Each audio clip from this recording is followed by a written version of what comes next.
The Honourable Clayton Cosgrove.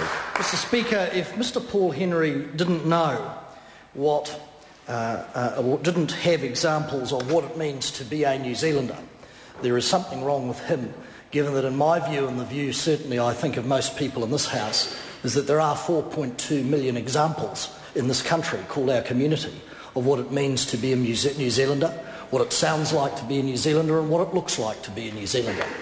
And I say that because, as Annette King said, we have, not only in the last couple of weeks, but in the last month, seen two key and critical failures of leadership on behalf of the Prime Minister. The first was to defend the Governor-General, not just simply because he is the Governor-General, but I suspect there wouldn't be a member of this House who would not agree with me in saying that he represents of himself and his good lady wife, Lady Susan, what is the essence of New Zealand, a decent human being, a decent Kiwi and a decent person in our society. That was the first strike. And the second strike some weeks before, of course, was to hold the minister in his government, Rodney Hyde, to a high standard that he promoted himself, sir, as early as November 2008, when the Prime Minister said, and I quote, "I expect high standards from my ministers. If they don't meet the standards I set, then obviously I will take action if necessary." Well, sir, what was the excuse that the Prime Minister, or series of excuses that the Prime Minister used not to stand up, not to show leadership, not to reflect the feeling in the community, which was one of anger, which was one of emotion, which was one of revulsion in respect of Mr Henry? Well, the first excuse, sir, was, to quote him, he was jet-lagged. The second excuse, sir, was to say, well, you know, Paul, you never know where he's going. And then he said, of course, sir, the third excuse, of course, was that the Prime Minister said, well, where there's freedom of speech, there's always those who will push the boundaries. Well, I say to the Prime Minister, he also has a thing called freedom of speech.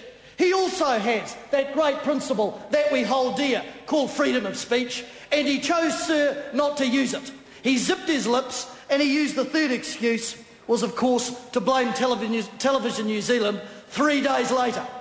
He used his freedom of speech, sir, which he countenanced in Paul Henry 3 days later.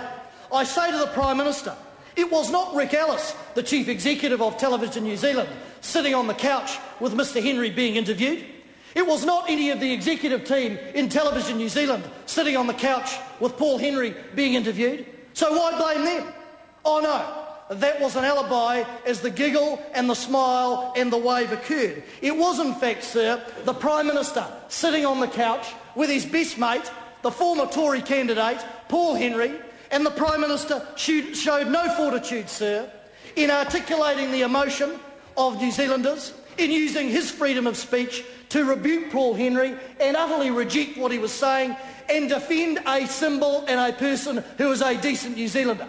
He giggled, he waved, he chose not, sir, to use his freedom of speech. He used the excuse of jet lag, sir, and then he blamed Rick Ellis and Television New Zealand. Well, I say again, it was not Mr Ellis sitting on the couch being interviewed who had the opportunity, sir, to rebuke him, and it was not Mr Ellis nor his executive team who was elected Prime Minister of this land and has a responsibility to show leadership. So while they squawk and giggle and have a bit of fun at Mr Carter and our expense, and you can see the lightness of that coming through, there is a big issue, I say to those government members. It is about freedom of speech. It is about leadership. It is about articulating the hurts and concerns of New Zealanders. And it is about showing some guts, sir. It is about showing some guts. And on that respect, I turn to the Hyde fiasco. Mr Hyde, of course, talked today about high principle. I couldn't believe my luck when Mr Hyde, of course, talked about the Foreshore and Seabed Act and deals done behind closed doors. Well, if there was ever a person who has been inconsistent on every principle that he has stood for, whether it be perks, whether it be David Garrett, whether it be zero tolerance, whether it be name suppression, that member, Mr Hyde, sir, could not spell principle. He did the ultimate deal behind the closed doors, aided and abetted by Garth McVicker, who knew about it, aided and abetted, sir, and he knew about it and he did nothing. So where is the principle in that? And there, I say, sir, is the other failure of Mr Key, as Mr Hyde hangs like a millstone round his neck Where is the high standard he promoted in 2008? And where is Mr Key showing leadership, holding that minister to account?